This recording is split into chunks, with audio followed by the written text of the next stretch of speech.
ప్రస్తుతం మనతో పాటు ప్రముఖ ఆధ్యాత్మికవేత్త జ్యోతిష పండితులు బ్రహ్మశ్రీ నందిబట్ల శ్రీహరి శర్మ గారు మనతో ఉన్నారు. గురువుగారితో మాట్లాడదాం.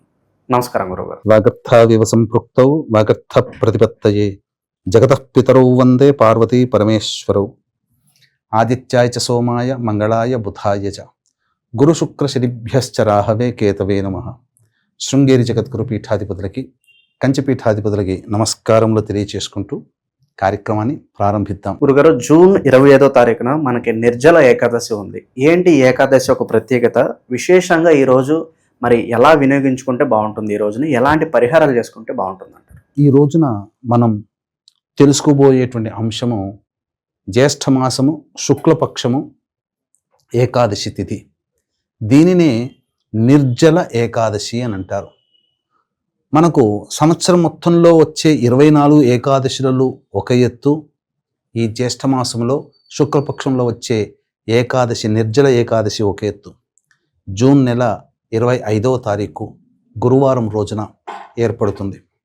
ముఖ్యంగా ఏకాదశి అంటే మహావిష్ణువుకి అత్యంత ప్రీతికరమైనటువంటి తిథిగా చెప్పబడి ఉంది.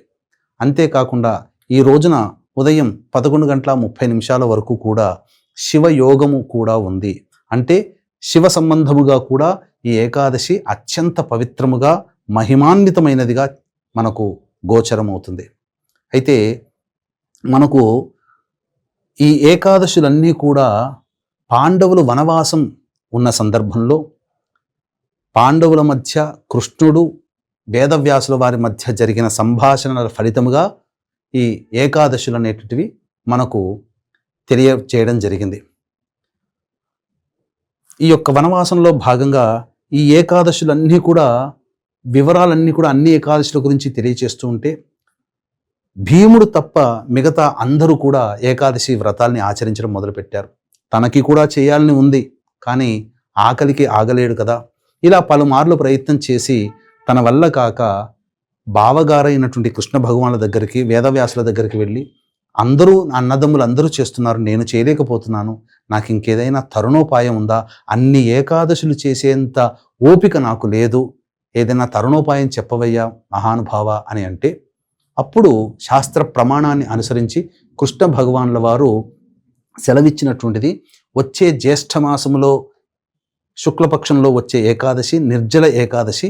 ఆ ఒక్క ఏకాదశిని ఆచరించవయ్యా, 24 ఏకాదశులు ఆచరించిన పుణ్య ఫలితం ఆ ఒక్క రోజున ఆచరించడం వల్ల కలుగుతుంది అనగానే మహాసంతోషముగా ఆ యొక్క వ్రతాన్ని భీమసేనుల వారు ఆచరించి తరించారు. అందుకనే దీనికి భీమసేన ఏకాదశి అని కూడా పిలవడం జరుగుతుంది. అయితే ఈ ఏకాదశి వ్రతాన్ని ఎలా ఆచరించాలి, ఆ రోజు ఆ యొక్క దైవ అనుగ్రహాన్ని పొందే ప్రయత్నం ఏ విధంగా చేయాలనేటువంటి విషయాల్ని క్లుప్తంగా తెలియచేసుకునే ప్రయత్నం చేద్దాం.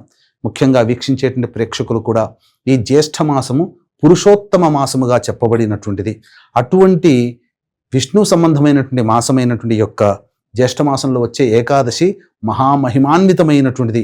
24 ఏకాదశుల్లో ఉండే ప్రభావం అంతా ఈ ఒక్క నిర్జల ఏకాదశి రోజున ఉంటుంది. కాబట్టి దీన్ని దృష్టిలో పెట్టుకునే మన పీఠం ఆధ్వర్యంలో సాయంకాలం 7 గంటలకి ఈ యొక్క సుదర్శన మూలమంత్ర హోమం, సుదర్శన మాలామంత్ర హోమం, సుదర్శన గాయత్రి హోమంతో పాటుగా నారసింహ హోమము, మృత్యుంజయ హోమము, అలాగే మీ జాతకరీత్యా కలుగు విద్య, వివాహ, ఉద్యోగ, దాంపత్య, అనారోగ్య సమస్యల నివారణకి మేష, మిథున, కర్కాటక, సింహ, కన్య, వృశ్చిక, ధనస్సు, కుంభ, మీన రాశిలో జన్మించిన వారికి శనిదోష పరిహారార్థమై శనిదోష నివారణ పూజలు, హోమాలు జరిపించి శక్తిపాతం చేసినటువంటి కరుంగలి మాల ఇవ్వడం జరుగుతుంది.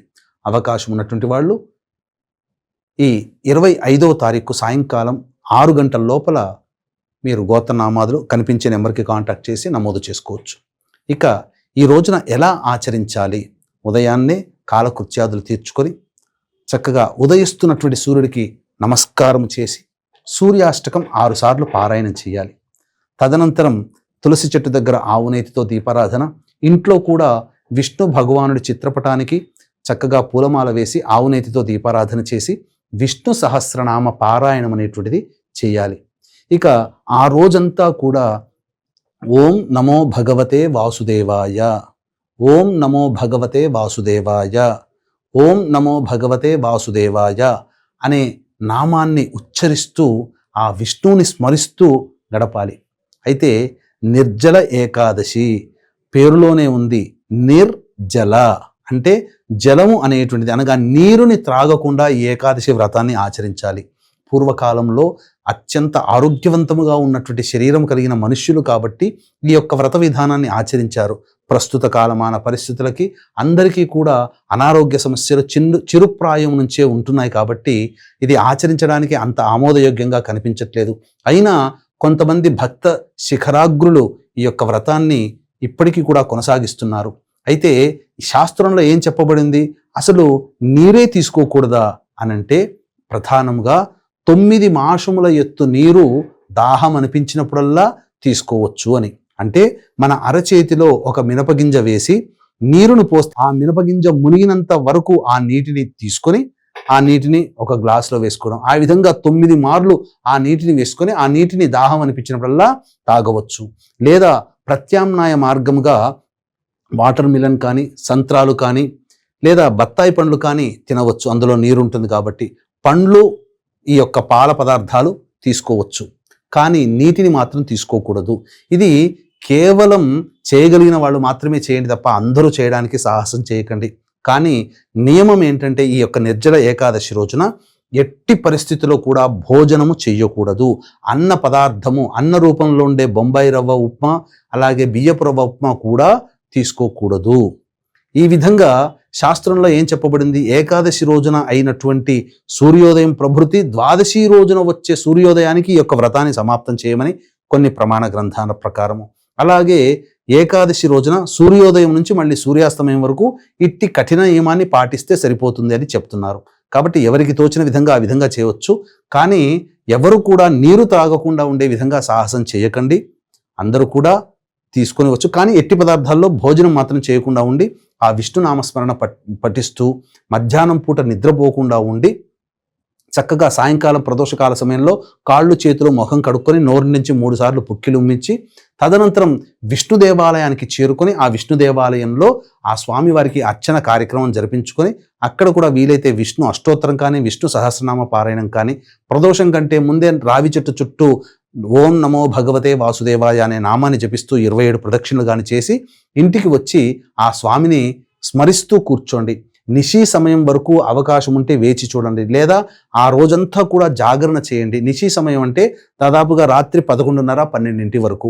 తదనంతరం మళ్ళీ బ్రహ్మముహూర్తంలో లేచి కాలకృత్యాదులు తీర్చుకొని ఉదయాన్నే స్వామివారి దగ్గర మళ్ళీ పూలమాల వేసి దీపారాధన చేసి, తులసి చెట్టు దగ్గర దీపారాధన చేసి, తులసి పత్రాలతో స్వామిని ద్వాదశి రోజున అర్చించి ఇంట్లో వండిన పదార్థాలు స్వామికి నైవేద్యంగా పెట్టి అనాథాశ్రమంలో కానీ, వృద్ధాశ్రమంలో కానీ, ఎవరైనా అతిథులు కానీ భోజన తాంబూలాదులు అన్నీ కూడాను వారికి సమర్పించి తదనంతరం ఇంటికి వచ్చి భార్య పుత్రాదుల సమేతముతో ఎవరైతే ఈ యొక్క భోజనం స్వామివారికి పెట్టిన నైవేద్య సహితంగా భోజనం చేస్తారో వారికి సమస్త విధములైనటువంటి కష్టములు కానీ అన్నీ తొలగిపోతాయి.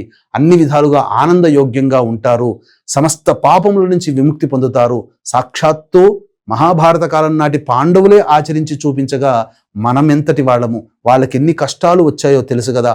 ఆ కష్టాలన్నీ రూపుమాపి ఘోరమైనటువంటి యుద్ధంలో అఖండ విజయాన్ని సంప్రాప్తించబెట్టింది వాళ్ళు ఈ యొక్క వనవాస సమయంలో చేసినటువంటి పుణ్య కార్యక్రమాలు, ఆచరించినటువంటి వ్రత విధాన నియమ కార్యక్రమాలు. కాబట్టి మనము కూడా ఈ యొక్క నిర్జల ఏకాదశి రోజున మనకు తగ్గట్టుగా, మన శరీరానికి తగ్గట్టుగా ఆచరించి తరిద్దాం, దైవానుగ్రహాన్ని పొంది తరిద్దాం. మంచి విశ్లేషణ అందించారు. ధన్యవాదాలు గురుగారు. సర్వం శ్రీ ఉమామహేశ్వర పరబ్రహ్మార్పణమస్తు.